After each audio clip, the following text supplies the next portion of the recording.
Hey, and welcome to my YouTube channel. I wanted to let all of y'all know I've got a digital class out now, and it's on emotional release and techniques of emotional release that I used alongside with Barden as a companion to Barden. And they're basically exercises that help me untangle all the knots in my soul body, in my spirit body. So it's very inexpensive. There's going to be a link in the show notes below, so definitely check it out. It might be of great benefit to you, and it's audio segments to be listened to over and over. So let's get into this. You're on step 8 now, and hopefully you haven't skimped on the soul schooling of 3, 4, 5, and 6, and 7, which 3, 4, 5, and 6 are definitely about charging the elements, bringing the elements under the control of the Akasha, being able to project the elements. You should be at a point where you can feel the elements in your body day to day. They're integrated, they're part of your being. You can have a connection to the Akasha regularly, and Barden is clear in step 6. All magical abilities can be done from just that. So hopefully you're at that point before you get to this step, and you well might have already developed some magical abilities before you even get to this step. So in the spirit schooling of this step, Barden talks about mental travel. And that's going to require a separate video, as some of these abilities are going to require in separate videos, which I will do after I give overviews of the 10 steps. And so in the mental travel, I will just share 2 ways that I have found to travel. And one way is definitely preferable to me. I feel like it would be preferable to many of you all, and so I will talk about those 2 ways. And the first way is the way that I don't feel is preferable to me, and it's what's typically called astral projection. And you're projecting your astral body out of your physical body, perhaps being in the room, in the house, perhaps even flying through the ceiling, going around the neighborhood, visiting relatives. And sometimes that can be very abrupt and violent. There can be a buzzing sound in the ears. There can be a startling moment in it, a scary moment, or a moment of being too amazed. And both of those extremes might snap you right back into the physical body, and you might land with a thud in some ways, and it can feel very abrasive and very violent. And I personally have no interest in flying above the ceilings and going to see the moon and visiting relatives. So I don't have a whole lot of interest in that way. And the other way is what's much more akin to shamanic journeying. And I'm not necessarily talking about ayahuasca trips. I haven't even been on one. I stay away from alcohol and drugs. But what I will say is you can go into the inner landscape once you get it extended enough. Once the sense of self is sufficiently charged and balanced with magical equilibrium, and the elements are brought under the Akasha, your being and your presence is going to expand. And it's not just going to be where you are, it's going to expand outward into all directions in your room and in your house and in those around you. And you might have already been able to just move objects with that pure energy.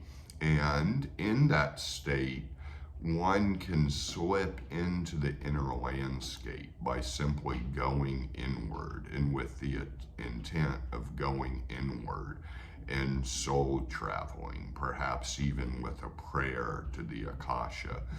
And that soul traveling can go into other dimensions. It can go into the astral plane. It can go into the mental plane. It can go into other worlds. And that's what's fascinating to me. And I would almost say that's been the most fascinating ability that I've achieved and worked with in initiation into Hermetics, because going into those non-physical realities is definitely a huge help. And so I would recommend that way. If the typical way of astral projection seems too abrupt and too abrasive, then I would definitely recommend that way. And so that's what I'll share for now. I'm definitely going to do more separate videos on this subject because I feel it needs some detail, and a lot of the higher steps are going to require separate videos for the individual abilities.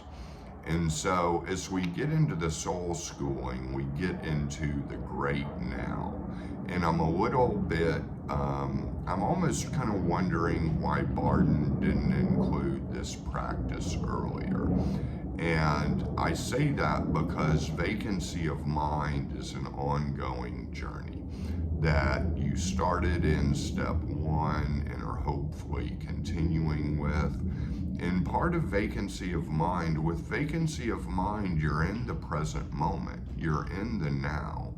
And so contacting the great now and accessing the great now is a very powerful tool, and it can really, your soul body and your physical body and your spirit body can all be felt. And hopefully you're at a step already where you're able to feel your different bodies inside of you going together and experiencing them day to day. But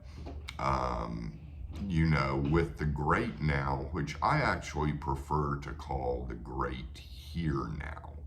And the great here now is basically being in both time and space where you are in the physical world. And that can take you into the non-physical world. And the astral body can be filled with light. It can turn to an ultraviolet color. The astral body for me, can kind of go together with the spirit. So the two are much more in sync, and they both sink into the physical body, sync, S-I-S-Y, N-C-H, sync together. They, flow together like seams. And, and then the electromagnetic fluid gets pumping. And the electromagnetic fluid in the different methods, yes, again, they're going to require a separate video, but they can all get moving from this practice.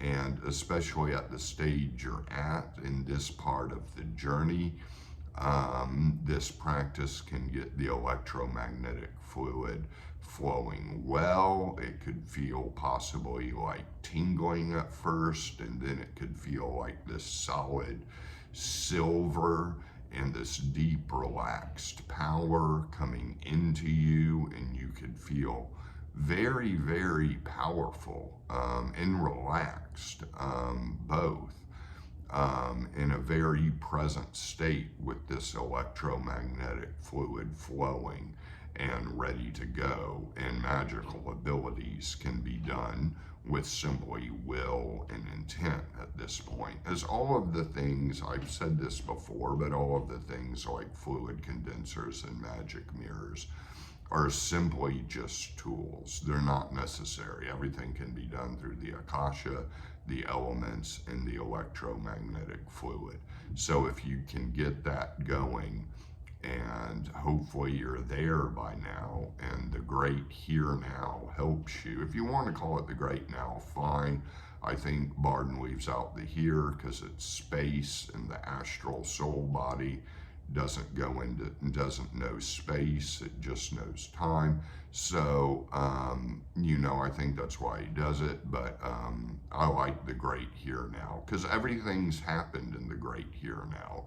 Things that happened to you 10 years ago didn't happen in the past. They happened in the great here now. You're always in the great here now, whether you manifest that awareness or not. You're always in the great here now. The mind can jump to the future or jump to the past, but everything is always happening in the great here now on the physical plane. It's always happening in the great here now. And going into that, it can very much expand, seem expansive, very much connect to the Akasha, whatever you want to call the Akasha, whether it's God or just universal light power, whatever your concept of a higher power is, that can be used. And so as we go into the physical schooling, I'm not going to really touch fluid condensers, other than I'm going to say there is kind of a lazy way to do fluid condensers. If it starts to feel like this is just too much work and maybe it's not that necessary, and Clint said everything can be done through the Akasha and the elements. Okay, if you feel that way and don't want to work with fluid condensers, you can always make holy water. And it doesn't have to be water. It could be a different liquid, that seems to work better. But you can make holy water by impregnating the water with your intent over and over and over.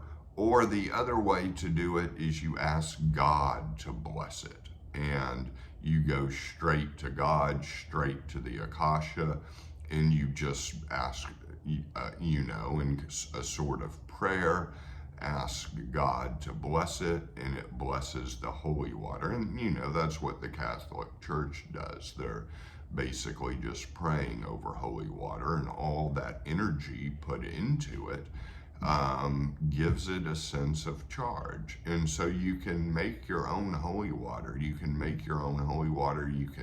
use lemon juice. You can use other fluids that seem to work. And you can make your own, little concoction without having to go through all the details of Barden. If that's what you feel like doing, there's no harm that's going to come ever from sticking exactly to the Barden text. There's no harm that's ever going to come. I think he just leaves some things out a whole lot and says, well, another book could be written about all this. Another book could be written about all this. So there's just some gaps sometimes, and I think it's easy to get a little confused or perhaps feel like you may be going off track. And if you do feel that way, you can certainly see me for coaching. I don't charge a lot of money, and you can email me at thegraveyardcowboy@gmail.com. And I love working with people and helping them through the steps and helping them kind of make sense of the Barden practices and doing it in a healthy and safe way where you're not going off into left field and perhaps opening you up to more fear and anxiety.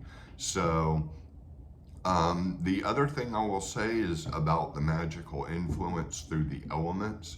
These are very powerful practices of impregnating wishes, lighting them on fire, evaporating them, pouring them into a river water, or burying them in the earth. You can impregnate it, or it can be something that you want to release. And I've done this many times with something I wanted to release. Something I was no longer serving me, and I wanted to give back to the earth, into the universe. So I've made a bundle, I've made an offering to release from my own sphere, and perhaps it represented a person that was toxic in my life, and I've gone down to the river to dispose of it. Or it could be ocean too. Ocean is also moving water, so it could also be that. So I've done it with offerings, with wanting to release, with impregnating wishes, always, making something that is going out into the universe. This is kind of a basic pagan practice that's talked about a whole lot in, introductory pagan books, but it is powerful. It's easy to do. It is great to do, and it will work. It definitely will work. I mean, I love this step in doing that. I think it definitely can help. And of course, again, it's not necessary. You could do it all through the Akasha, but this can be a fun practice to do and kind of covering your bases.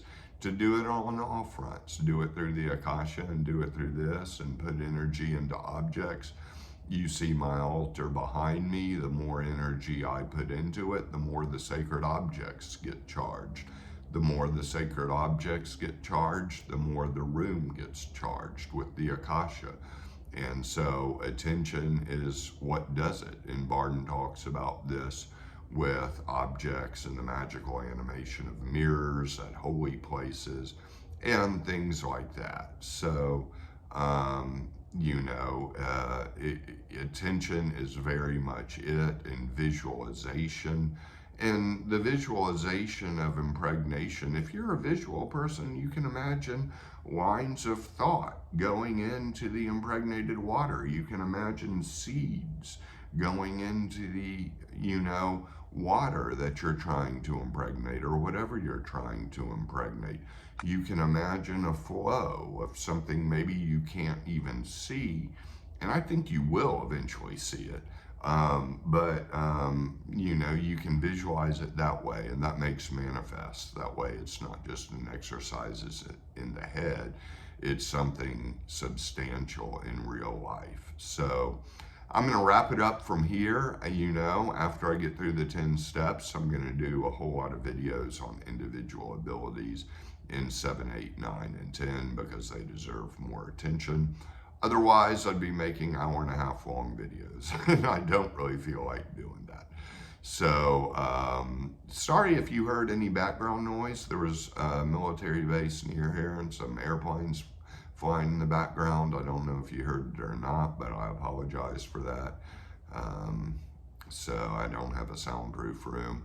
But anyways, many blessings to all of you. Feel free to reach out to me, and I will see you on the next video.